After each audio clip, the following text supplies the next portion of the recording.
إن الحمد لله والصلاة والسلام على من لا نبي بعده أما بعد আজকে দারুস সুন্নাহ মাশকান্দি শরীফুল মাদ্রাসা হিফজ বিভাগে মাসিক পরীক্ষা অনুষ্ঠিত হতে যাচ্ছে।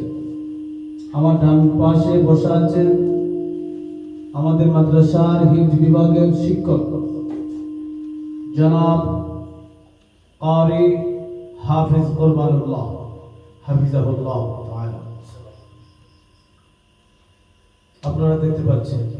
এবং আমাদের এই বাম পাশে এবং ডান পাশে পুরা দেওয়া উভয় ছাত্র হিফজ বিভাগের ছাত্র।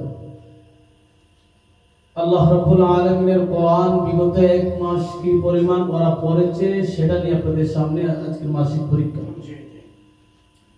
সেই হিসাবে আমাদের দারুস সুন্নাহ মাশকান্দি শরীফুল মাদ্রাসার সুনামধন্য হাফিজ সাহেব তিনি তিনার ছাত্রদেরকে যারা সবক পড়েন তাদেরকে প্রশ্ন করবেন, তাদের ইয়াদ শক্তি কেমন সেটা পরীক্ষা হবে। এবং নাজারা বিভাগে ছাত্ররা কি পরিমাণ লেখাপড়া করেছেন বিগত এক মাস সেটা প্রশ্ন আকারে হযরত ধরাবে। আপনারা পুরা সোশ্যাল মিডিয়া ওয়ালারা দেখবেন।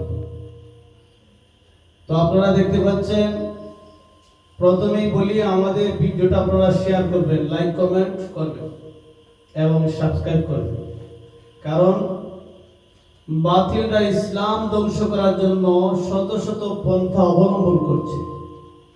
তো আমরা তাদের সেই পন্থাগুলো দাঁত ভাঙা জবাব দেওয়ার জন্য এটা একটা মাধ্যম কোরআনের প্রচার প্রসার করা। দেখেন শত শত মানুষ শত শত গান বাজনা শিখতে পারে, মুখস্থ করতে পারে, কিন্তু কোরআন সবে মুখস্থ করতে পারে না। কারণ কোরআন হচ্ছে এমন একটা জিনিস যে আল্লাহ রাব্বুল আলামিনের বাণী, যে কেউ চাইলেই যে মুখস্থ করতে পারবে এমন না, বরং আল্লাহ তাআলা যাকে দান করবেন সেই মুখস্থ করতে পারবে। সুবহানাল্লাহ। এর জন্য আমাদের সামনে যে সমস্ত ছাত্র ভাইরা আছেন, আমাদের ছাত্র ছেলেদের সমান, ওদের পরীক্ষা নেবেন, আপনারা দেখবেন ইনশাআল্লাহ। আপনাদের কমেন্ট, আপনাদের ব্যক্তিগত মতামত সেখানে মন্তব্য করবেন, কমেন্টস বক্সে এসে কমেন্ট করবেন এবং শেয়ার করবেন। এই পর্যায়ে আমাদের দারুস সুন্নাহ মাদ্রাসা হিফজ বিভাগের প্রধান শিক্ষক কারি হাফিজ কুরবানুল্লাহ হাফিজাহুল্লাহ তিনি কিছু কথা বলবেন। এরপরেই আমাদের প্রশ্ন শুরু হয়ে যাবে ইনশাআল্লাহ।